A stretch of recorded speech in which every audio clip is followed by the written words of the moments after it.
people seem to think belong to them exclusively. And they come to our masjids, and they come to our khatibs, and they invite them for free Hajj and free Umrah. And then they begin to talk to them while they go for their free Hajj and their free Umrah.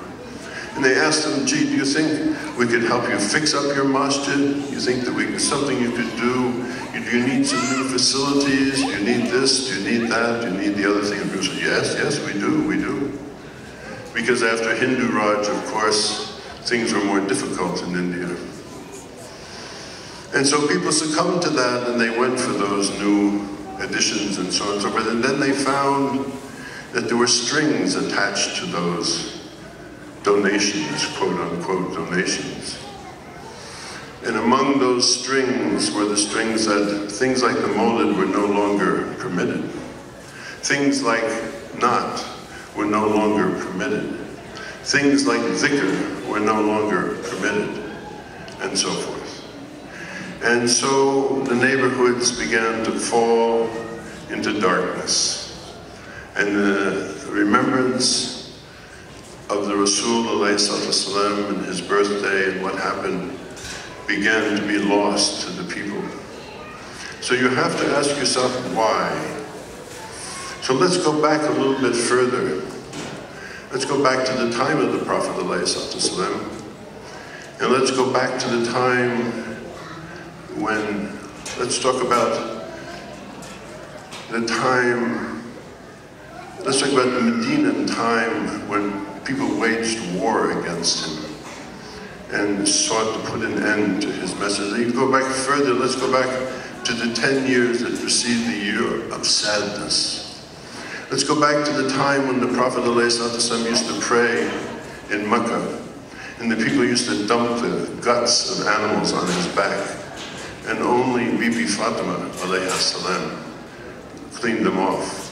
And I say alayha salam, not because I'm a Shia, I'm a Sunni by the way, but because when we say Allahumma salli wa sallam wa barak ala Sayyidina Muhammad wa ala ali Sayyidina Muhammad, kama sallayta ala Sayyidina Ibrahim wa ala ali Sayyidina Ibrahim, I have no compunction about saying alayha salam when I speak about Bibi Fatima alayha salam.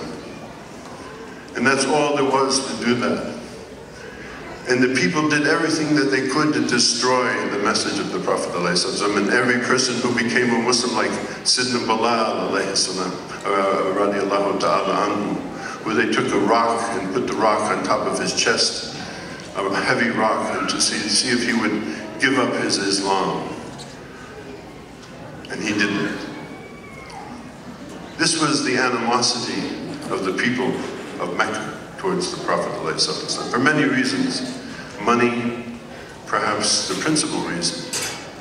Money that came from the people who came to worship at that pure house that Ibrahim and Ismail had raised the foundations for, and that our mother and father, Adam and Hawa alayhim salam, had lived in when the Bayt al-Atiq was sent down upon them at the beginning of time. This was how he was treated. And they spent everything that they could, and all of their wealth and their treasure and everything, to kill him and to destroy the message of Islam. And we would be fools to think that simply because Mecca was opened, that stopped. It never stopped.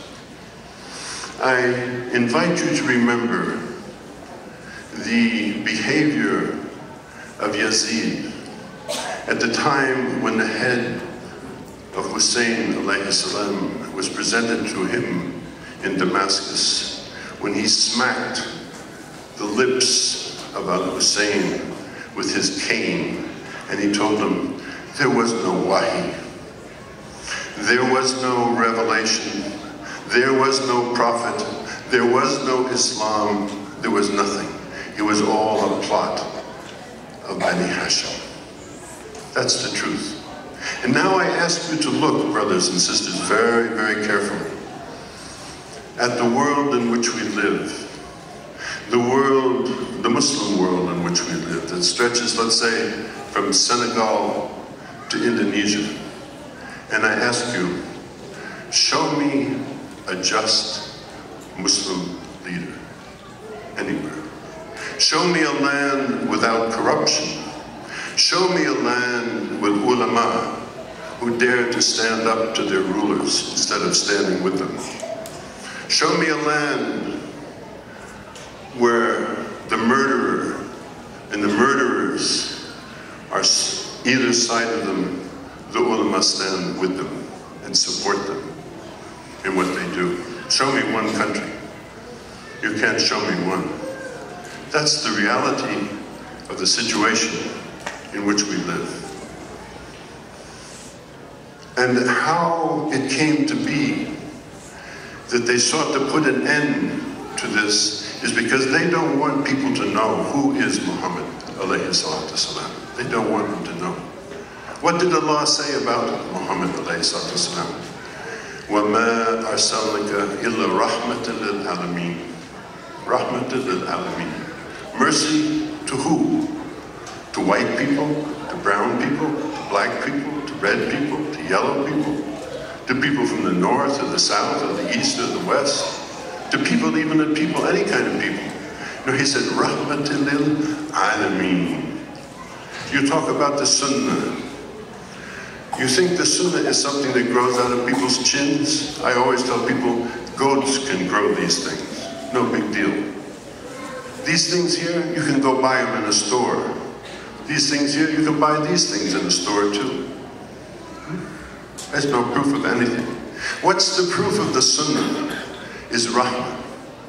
Rahmah from the heart. For who? For Muslimin, for Hanafin, for Shafi'ites, for Hanbalites. These people. No, rahmatul lil alamin. What does he say about him? Harisun alaykum bil mu'minina ra'uf wa rahim. Harisun. What mean? I mean concern for other human beings, concern for him, concern for human beings. Ra'uf, friendly. Rahim, concerned about your problem. But he said, لا يؤمن بالله حتى يحب لأخيه ما يحب لنفسه. You want to know who is a believer? Somebody says, I believe in Allah. I believe in his books. I believe in his messengers. I believe in Qadr. I believe. And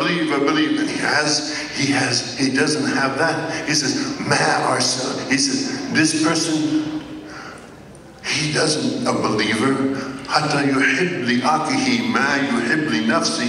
Nobody is a believer in Allah until he loves for his fellow human being what he loves for himself. That's the sunnah of the Rasulullah. You tell me about Muslims. Tell me about Muslims who throw acid in the faces of young girls so they can't go to school.